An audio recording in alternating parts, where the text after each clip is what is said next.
3000 வருஷமா ரகசியத்தை தாங்கிற கோவிலை பற்றி தெரியுமா? தமிழ்நாட்டில் உள்ள சிதம்பரம் பழங்காலத்தில் தில்லைன்னு அழைக்கப்பட்ட ஒரு புனித நிலம். 3000 வருஷமா நின்று கொண்டிருக்கும் ஒரு ஆன்மீக சக்தியா இருக்குது. 7ஆம் நூற்றாண்டிலேயே அப்பர் மற்றும் திருஞான சம்பந்தர் இந்த தில்லை நடராஜரை பற்றி தேவாரம் பாடியிருக்காங்க. அதாவது அப்பவே இந்த கோவில் இருந்திருக்கு.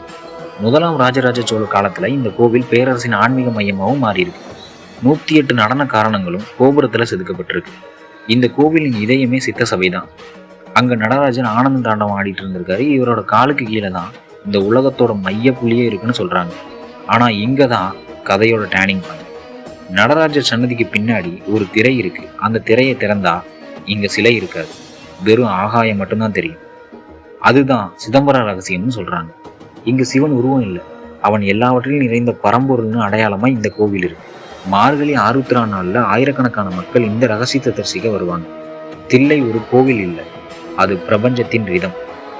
இதே போல் இன்ட்ரெஸ்டிங்கான ஸ்டோரிஸ்லாம் தெரிஞ்சுக்கணும்னு நினச்சிங்கன்னா இந்த வீடியோ லைக் பண்ணிட்டு நம்மளை ஃபாலோ பண்ணிக்கிட்டு இந்த கோவிலை பற்றி நீங்கள் என்ன நினைக்கிறீங்கன்னு கமெண்ட் பண்ணுங்கள்.